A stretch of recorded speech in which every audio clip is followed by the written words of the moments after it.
시작. 잘 될 것입니다. 오히려 더 잘 될 것입니다. 아멘. 오늘 제목은 만남의 축복입니다.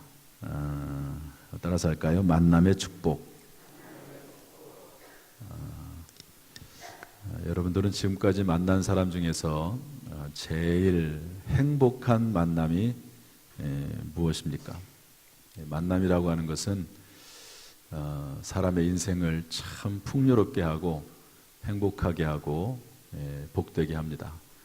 그러나 잘못된 만남은 사람의 삶을 상당히 어렵고 힘들게 만들기도 합니다.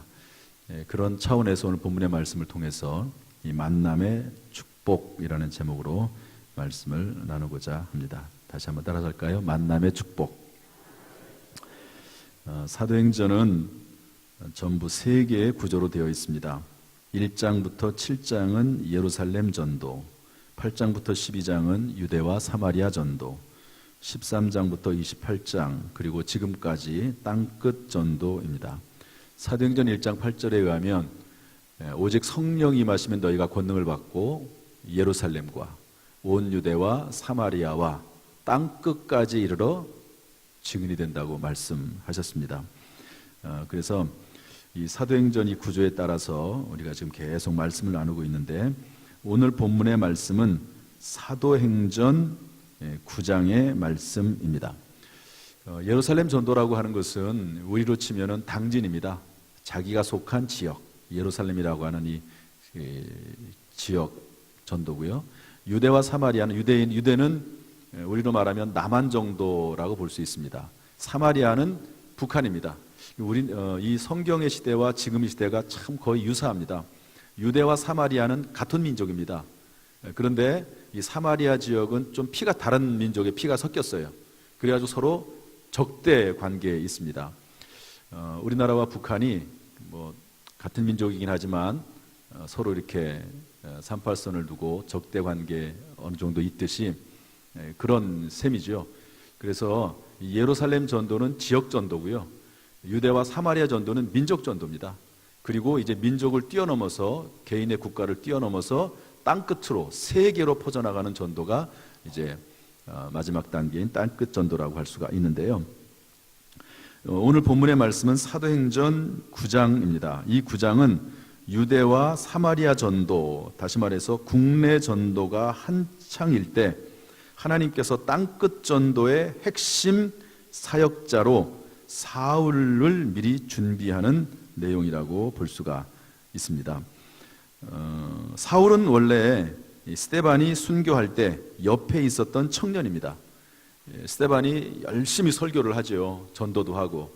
그런데 그것을 듣는 믿지 않는 유대인들이 거기에 대해서 반감을 품고 시기심을 느껴서 이제 돌로 쳐서 죽이죠. 스데반이 죽고 나서 이 예루살렘 지역에 엄청난 교회의 핍박이 임하게 됩니다. 그래서 다 이제 퍼지게 되는데, 그때 스데반이 돌에 맞아 죽을 때, 순교할 때 옆에 있었던 청년, 그 청년이 바로 사울입니다. 그 이후부터 사울은 교회를 핍박하는 사람이 됩니다. 교회를 핍박하는 사람. 오늘 본문의 말씀 한번 읽어볼까요? 9장 1절 2절 말씀 읽어보겠습니다. 시작. 사울이 주의 제자들에 대하여 여전히 위협과 살기가 등등하여 대제사장에게 가서 다메섹 여러 회당에 가져갈 공문을 청하니, 이는 만일 그 도를 따르는 사람을 만나면 남녀를 막론하고 결박하여 예루살렘으로 잡아오려 함이라. 이런 사람입니다. 살기, 죽이고자 하는 마음이죠. 보통 자기 마음에 안 들면 가까이 하지 않으면 되지요. 그런데 사울은 아주 열심히 특심인 사람이라 가지고 예수 믿는 사람들이 잘못됐다, 자기 판단에 예수라고 하는 저 갈릴리에서 온 시골뜨기, 나사렛 시골뜨기 젊은 청년 하나가 무슨 그리스도냐, 메시아냐, 구원자냐, 여기에 대해서 받아들일 수가 없었어요. 그러면 그냥 그 정도 하고 지나가면 되는데, 사울은 그렇게 하지 않고 그 예수 믿는 사람들, 저 사람들은 잘못됐기 때문에 저 사람들을 전부 없애버려야 된다, 죽여야 된다, 이렇게 생각을 해서 예수 믿는 사람들을 잡아 죽이는데 앞장섰던 사람이 사울이라고 하는 청년입니다. 그런데 놀랍게도 이런 사울이 회심하여 주님의 소원인 땅끝 전도의 핵심 멤버가 됩니다. 하나님의 특별한 은혜고요, 하나님의 부르심입니다. 과연 이렇게 급작스럽고 놀랍게 변화가 된 이 사울은 어떻게 해서 그렇게 됐을까? 그 과정에 위대하고 복된 만남이 있었다는 겁니다. 한번 따라합시다. 위대하고 복된 만남. 예. 이런 만남이 없이 무언가 있었다는 거죠. 무언가 있었기 때문에 그렇게 극악하게 예수 믿는 사람들을 핍박했던 사람이 예수를 전하는 사람이 되고, 심지어는 뭐 땅끝까지 이려서 복음을 전하고 뭐 죽을 고비를 수없이 넘기고, 심지어 돌에 맞아가지고 죽었다고 생각을 해가지고 사람들이 성 밖에다가 버렸는데도 불구하고 또 일어나가지고 복음을 전하고, 이런 사람이 될 수 있었던 배경에는 무언가 있었다는 겁니다. 무언가. 그래서 오늘 그 내용을 살펴보는데 만남이라고 하는 관점으로 좀 보고자 하는 것입니다. 첫 번째로는 예수 그리스도와의 만남이 있었습니다. 우리 3절부터 5절 말씀 한번 쭉 다시 또 읽어보겠습니다. 시작. 사울이 길 가다가 다메섹에 가까이 이르더니 호련히 하늘로부터 빛이 그를 둘러 비추는지라. 땅에 엎드려져 들음에 소리가 있어 이르시되 사울아 사울아 내가 어찌하여 나를 박해하느냐 하시거늘 대답하되 주여 누구시니까? 이르시되 나는 내가 박해하는 예수라. 사울은 예수 그리스도를 만나서 영원한 생명을 얻고 복되고 새로운 인생을 시작하게 됐습니다. 예수 그리스도를 만나서 지금까지의 삶과는 완전히 달라진 그러한 삶을 살게 됐고요, 인생의 목적과 가치를 발견하고 그것을 위해서 인생을 투자하고 생명까지 바치는 사람이 됐습니다. 결국에는 그 당시에 땅끝이라고 생각했던 로마, 스페인 이런 지역에까지 복음을 전하고요, 맨 마지막에는 로마에서 단두대에 목이 잘려서 순교해서 죽기까지 하나님 앞에 헌신한 사람이 사도 바울입니다. 이런 예수님과의 만남이 있었지요. 제가 일부 오늘 설교를 하면서 원래 원고에는 없었는데 새벽에 제가 설교를 했던 내용이 기억이 나서 이 부분에서 좀 얘기를 해야 되겠다 해서 여러분들에게도 전해줍니다. 모든 성도들이 다 들었으면 좋을 것 같아서요. 한 달에 한 번씩 청년 셀 리더 모임에서 이제 공부를 하고 있습니다. 지난번에도 2시간 동안 계속 쉬지도 않습니다. 한 3과 정도를 작년도 어른들이 구역인도자 모임에서 3과 정도 하는 거를 한 2시간 정도에 그냥 이어서 합니다. 중간에 화장실 갔다 오면 자연스럽게 갔다 오면 되고요. 그래서 청년 셀리더 모임을 했는데 다 모임이 끝나고 나서 어떤 청년 셀리더 하나가 질문을 하더라고요.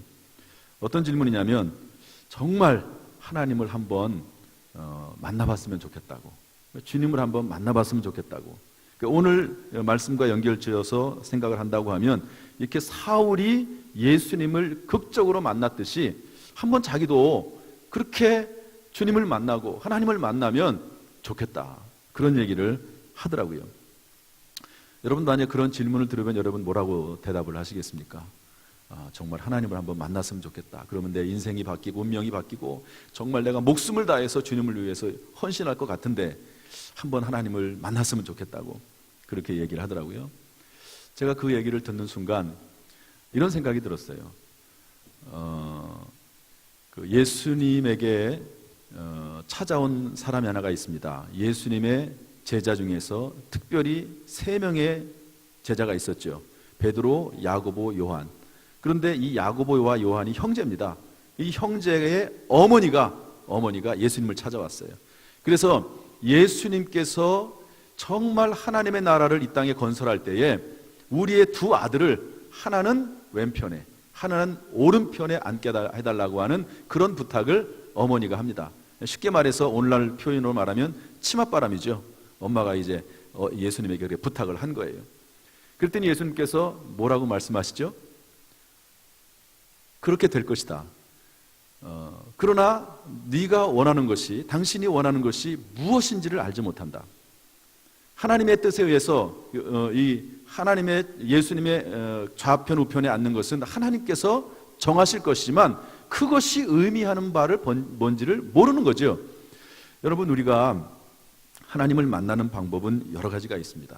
이렇게 사도 바울처럼 극적으로 예수님을 만나는 사람이 있고, 어떤 사람은요 그냥 하나님의 말씀을 듣고 전도를 받는데 그냥 그 말씀이 마음에 감동이 되고 은혜가 되고 그래서 교회 나오는 사람도 있습니다. 심지어 어떤 사람은요 교회 어떻게 나오냐면, 교회 청년 때 학생 때인데 교회에 예쁜 여자 학생이 있어가지고요 그 여자 학생 만나러 교회 나왔다가 신앙을 알게 되고 그리고 목회자도 되는 그런 사람도 있습니다. 이렇게 예수님을 만나는 그런 과정이 여러 가지입니다. 극적일 수도 있고 그리고 정말 너무너무 쉬울 수도 있고 그렇습니다. 그런데 이렇게 사도 바울처럼 예수님을 만나는 경우에는요 해야 될 일들이 참 많습니다. 우리 한번 좀 읽어볼까요? 우리 9장 15절 말씀 읽어보겠습니다. 9장 15절 16절 말씀 우리 방송실은 없는데 읽어보겠습니다. 다 같이 시작. 주께서 이르시되 가라, 이 사람은 내 이름을 이방인과 임금들과 이스라엘 자손에게 전하기 위하여 택한 나의 그릇이라. 그가 내 이름을 위하여 얼마나 고난을 받아야 할 것을 내가 그에게 보이리라. 사도 바울이 정말 극적으로 예수님을 만났지만 앞으로 그 사도 바울의 인생은 엄청나게 고통스러운 인생이 시작이 됩니다. 복음을 전하면서 놀라운 하나님을 만나기도 하지만 그러나 사도 바울이 당하는 고난은 엄청나게 많습니다. 제가 그 질문을 받고 이렇게 얘기했습니다. 방법이 있다. 하나님을 만나는 방법이 있다. 그것은 극한 위기에 처하는 것이다. 이렇게 얘기했습니다. 극한 위기에 처하는 것이다.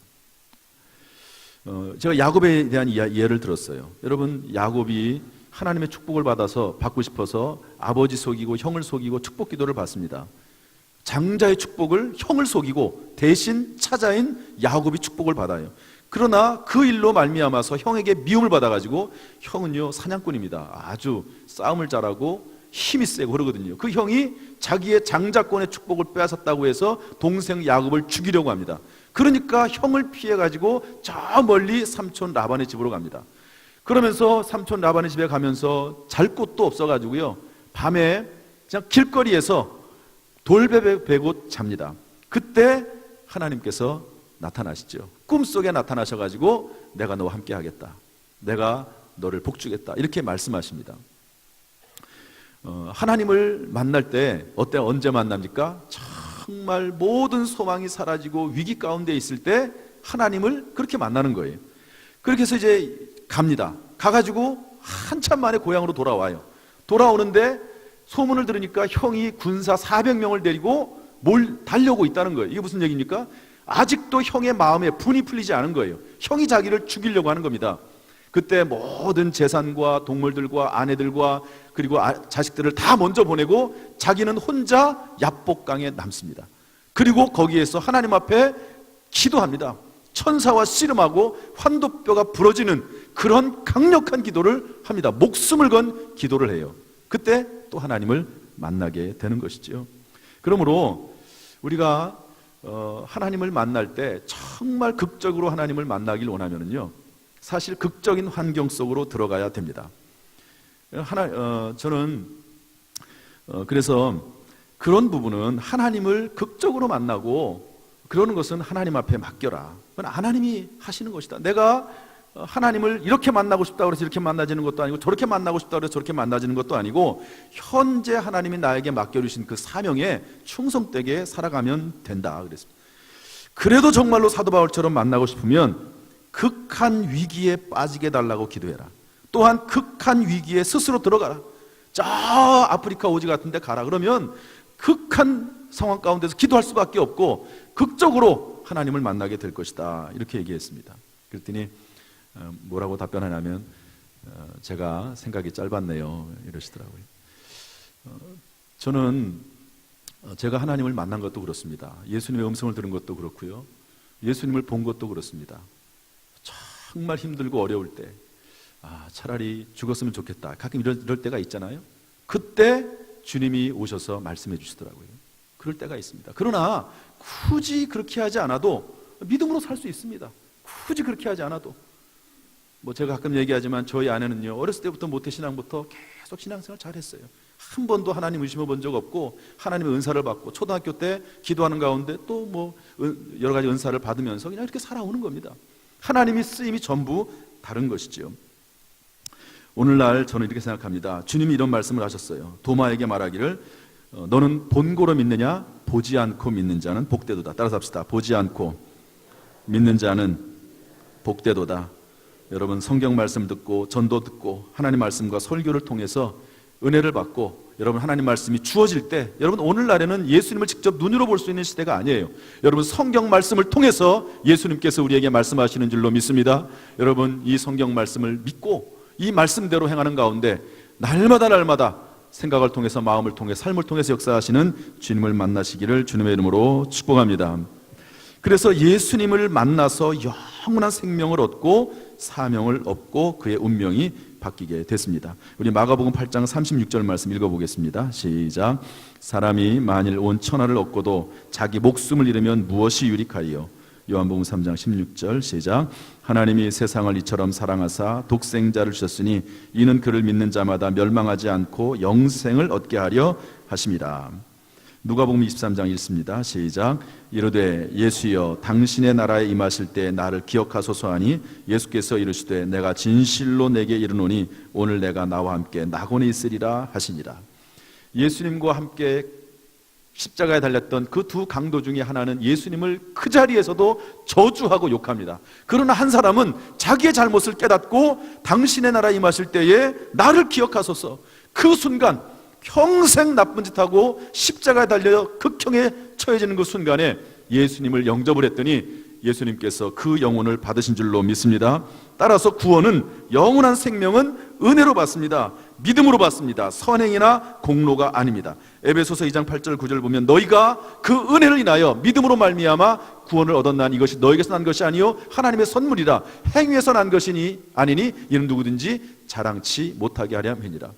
로마서 1장 17절 말씀 보면은요, 복음에는 하나님의 의가 나타나서 믿음으로 믿음에 이르게 하나니 오직 의인은 믿음으로 말미암아 살리라. 따라서 합시다. 오직 의인은 믿음으로 말미암아 살리라. 여러분 의인이 되는 것, 영원한 생명을 얻는 것 오직 하나님의 은혜로 믿음으로 되는 줄로 믿습니다.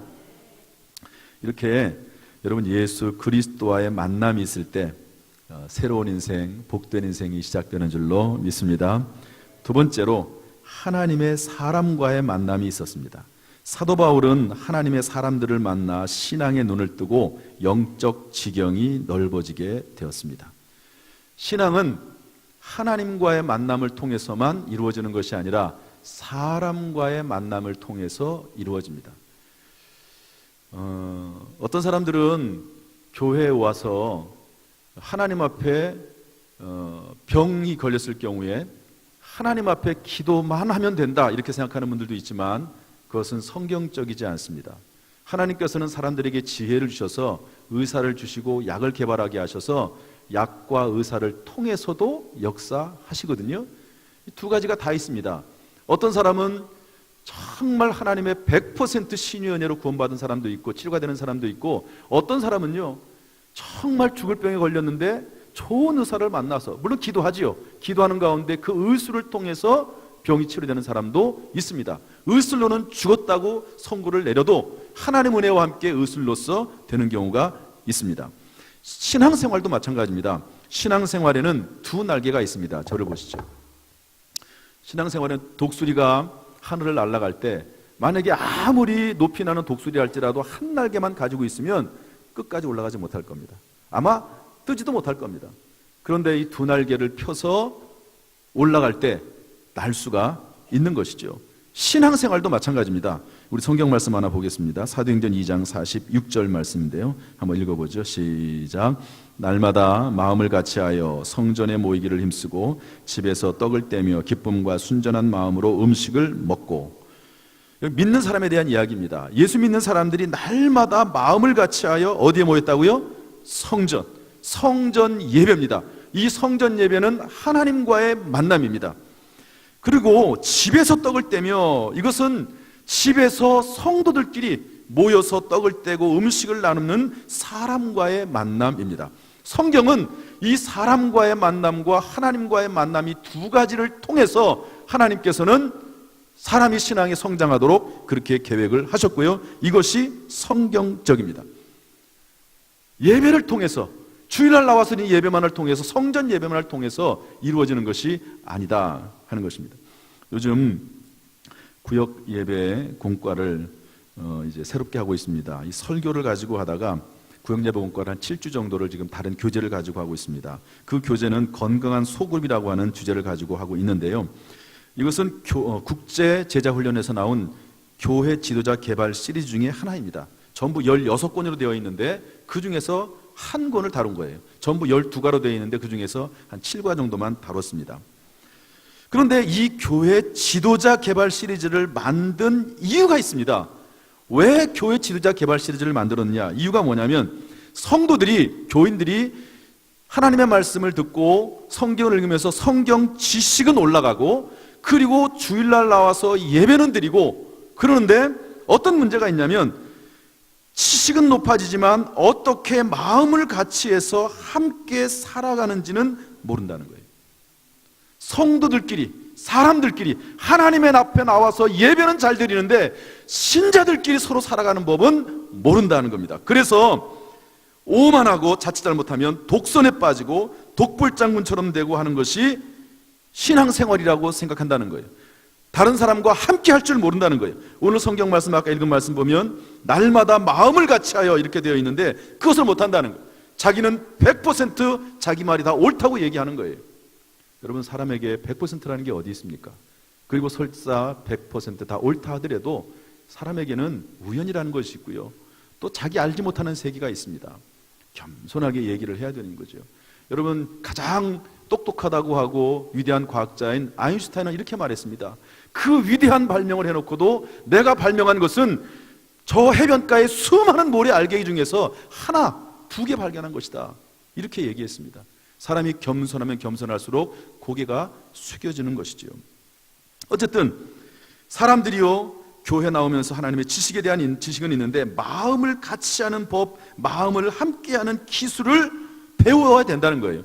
그래서 이것을 가르치기 위해서 쓴 책이 그 교재입니다. 그런데 그 교재 이름이 뭡니까? 지도자예요. 교회 지도자 개발 시리즈. 다시 말해서 지도자가 뭡니까? 마음을 같이 하고 사람들과 함께하고 하는 것이 바로 지도자다 하는 것을 알 수가 있습니다. 여러분, 신앙생활에 성공하기를 원하십니까? 그렇다면 두 날개를 가지십시오. 한 날개는 성전 예배고 한 날개는 소그룹입니다.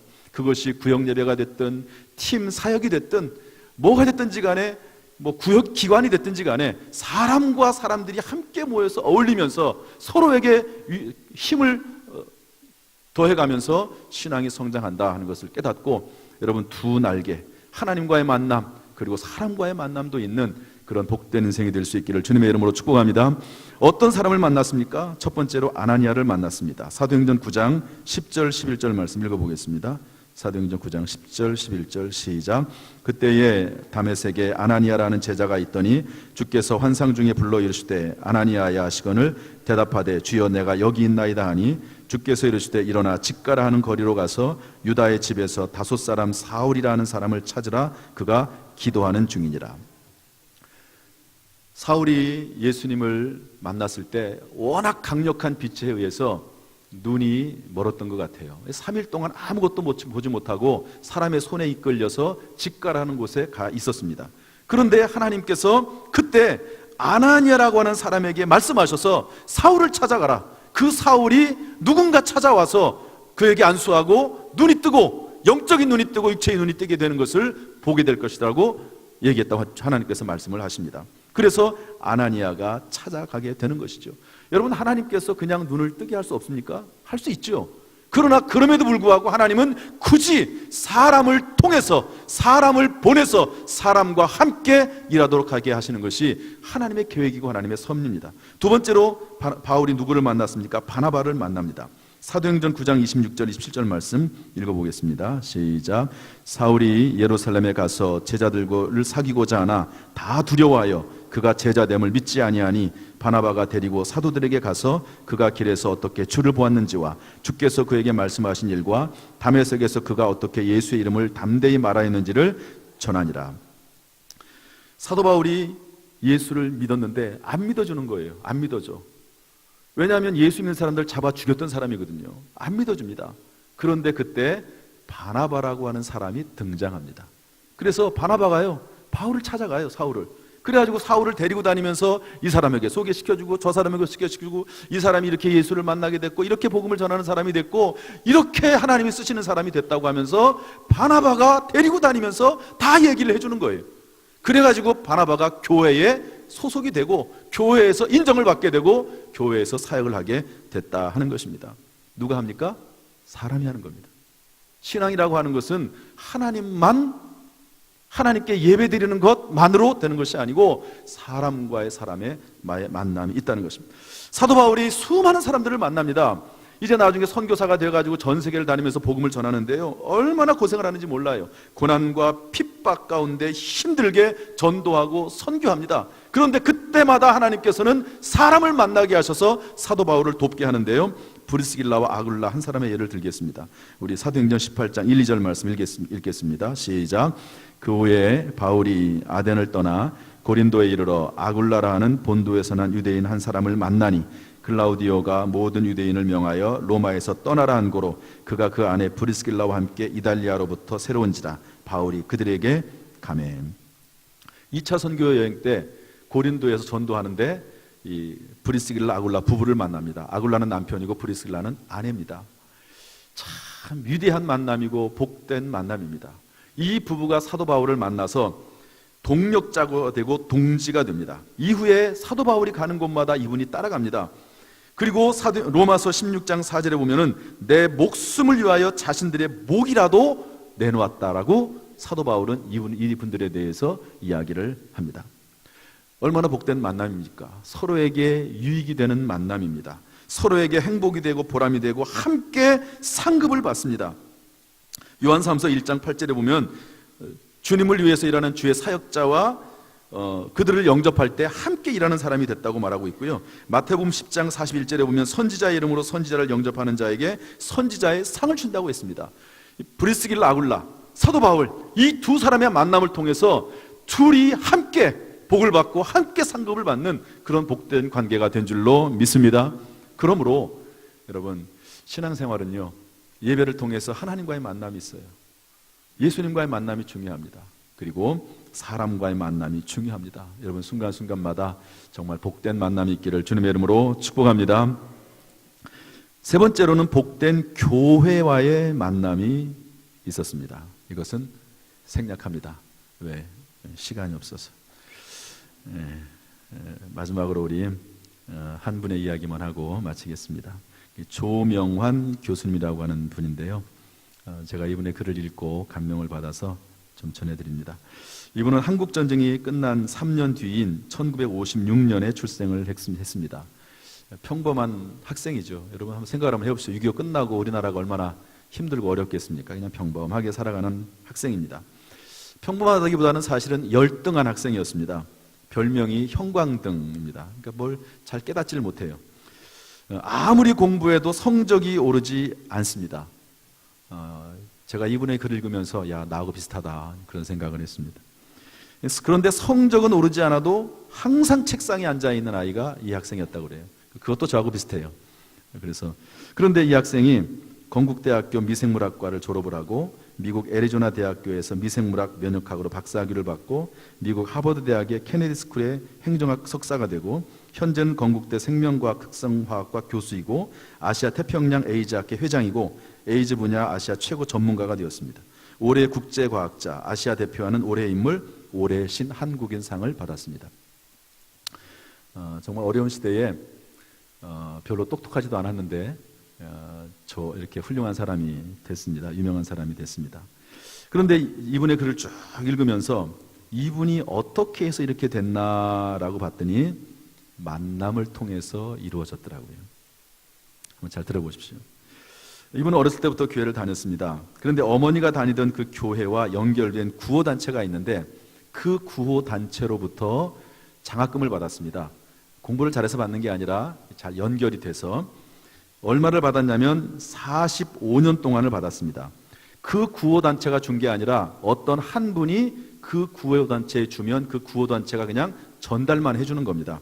그 사람의 이름은 에드나 넬슨이라고 하는 여자분입니다. 매달 15달러를 주었습니다. 15달러는 우리 돈으로 하면 한 17,000원 정도 됩니다. 여기에다가 편지를 꼭 써서 보냈습니다. 편지의 내용이 여러 가지가 있는데요, 편지의 말미에 꼭 3마디를 썼다고 그래요. 첫 번째는 하나님은 너를 사랑하신다. 하나님의 사랑을 믿어라. 나는 너를 위해 기도한다. 이 내용을 편지를 쓸 때마다 45년 동안 계속 써서 보내준 거예요. 한번 따라서 할까요? 하나님 너를 사랑하신다. 하나님의 사랑을 믿어라. 내가 너를 위해 기도한다. 이거를 45년 동안 매달 받은 거예요. 이게 첫 번째 만남입니다. 본인이 원해서가 아니고 그냥 어떻게 하다 보니까 주어진 만남이라고 볼 수 있습니다. 나중에 이제 이분을 미국 가서 만나게 됩니다. 그럼에도 불구하고 장학금을 이렇게 열심히 받아도 여전히 공부를 못하는데 한 번은 아버지 고향 친구가 집에 찾아왔습니다. 건국대 교수입니다. 그러면서 이 아이가 공부를 못한다는 걸 알고 어떤 제안을 했냐면, 건국대에 미생물 공학과가 있는데 미달이 될 수도 있으니까 지원해봐라 이랬습니다. 지금은 미생물학과가 엄청나게 아주 좋은 과입니다. 아무나 못 들어갑니다. 그 당시에는 인기가 없었어요. 생각 한번 해보시죠. 6.25 지나고 나서 미생물 그런 관심이 없죠. 그런데 거기에 시험을 쳐가지고요 합격을 했습니다. 적절한 때에 그 아버지 고향 친구니까 고향 친구를 자주 만나게 됩니까? 저도 고향 친구가 있지만 자주 만나지 않다. 전국에 터져 있으니까 왔는데 적절한 때 얘기를 해줘서 대학에 들어가게 됐습니다. 대학을 졸업할 때가 됐는데 결핵 판정을 받았어요. 여러분, 이 당시에 결핵은 죽는 병입니다. 그런데 이 결핵 판정을 받고 나서 믿음으로 살려고 애를 많이 썼어요. 비록 힘들긴 했지만 때때로 원망도 있지만 오히려 또 하나님 앞에 더 간절히 기도하게 되잖아요. 그래서 믿음이 자라는 계기가 됐습니다. 회복한 다음에 미국 유학을 가게 됐는데요, 미국의 오하이오 주립대에 들어갔습니다. 그런데 실력이 부족하다고 퇴학 맞았습니다. 그런데 그 쫓아낸 학교의 교수가 추천서를 써줬는데 추천서를 써준 학교마다 다 불합격이 됐습니다. 딱 한 대학교만 허락을 받았습니다. 애리조나 대학인데요, 조건이 하나 있어요. 그 조건에서 이 교수님을 도와서 공부를 할 때만 입학이 허락된다 그랬습니다. 스털링이라고 하는 교수인데요, 그분이 뭐 하는 분이냐면 에이즈를 연구하는 분입니다. 자기는 에이즈를 연구할 생각이 하나도 없었어요. 관심도 없었어요. 그런데 유일하게 들어갈 수 있는 대학이 하나니까 그 대학을 가서 공부하다 보니까 에이즈를 공부하게 됐습니다. 이 사람이 나중에 에이즈 아시아 최고 권위자가 됩니다. 그 외에도 고비마다 여러 사람들을 만납니다. 그런데 찾아갔다기보다 찾아왔고 만나게 됐습니다. 여러분, 우리가 부모님을 만나게 된 거지 내가 원해서 부모님을 만난 게 아닙니다. 내가 찾아가는 것도 있지만요, 그냥 만나게 되는 것이 많고요, 만나게 되는 것을 통해서 인생과 운명이 바뀌는 경우도 참 많이 있습니다. 이분의 마지막 간증이 이렇습니다. 마지막 이야기가 이렇습니다. 혼돈과 절망 속에 있는 사람들에게, 젊은이들에게 이렇게 말을 하고 글을 마칩니다. 왜 혼자 울고 있니? 너는 지금 힘들지만 버림받은 게 아니야. 지금의 시간은 하나님께서 너를 더 큰 사람으로 만드는 과정일 뿐이야. 나는 포도나무요 너희는 가지니 말씀처럼 우리는 붙어 있기만 하면 돼. 하나님을 붙잡고 의지하고 가면 고난이 축복이 된단다. 나중에 그 고난이 너의 자랑이 될 거야. 이분은 그걸 아는 거예요. 말씀을 정리하겠습니다. 무엇보다도 먼저 예수 그리스도를 의심 없이 믿고 성경 말씀에 따라 살겠다고 하는 결단이 있기를 주님의 이름으로 축복합니다. 여러분, 그 누가 날 위해서 죽어주겠습니까? 위대한 인물들이 많이 있고 위대한 종교의 지도자들이 있지만 나를 위해서 죽어주신 분은 예수 한 분뿐이 없습니다. 그분을 의심 없이 믿고 또한 그리스도 예수 안에서 우리의 만남을 복되게 할 수 있기를 주님의 이름으로 축복합니다. 우리 옆에 있는 이분들이 얼마나 귀한 분인지 몰라요. 교회에서 서로의 만남을 악하게 만들지 말고 서로에게 사랑과 선행을 격려하며 예배를 통해서 하나님 앞에도 영광을 돌리지만 소그룹을 통해서도 사역팀을 통해서도 서로 만나면서 서로 의지하고 그리고 서로에게 격려가 되고 위로가 되고 주님 부르실 때까지 때때로 원치는 않지만 어려운 일을 만날 때가 다 누구나 있습니다. 그때 서로를 위해서 기도해주고 위로해주고 함께하는 정말 거룩한 공동체, 아름다운 공동체, 그런 교회가 되기를 주님의 이름으로 축복합니다. 바라기는 정말 저와 여러분에게 좋은 사람을 만나게 되는 그런 은혜와 축복이 있기를 주님의 이름으로 축원합니다. 기도하겠습니다. 하나님 감사합니다. 오늘 말씀 속에 주의 음성을 듣게 하시고 또 이 말씀대로 될 수 있는 의지와 지혜와 능력과 은혜를 베풀어 주옵소서. 예수님의 이름으로 축복하며 기도하옵나이다. 아멘.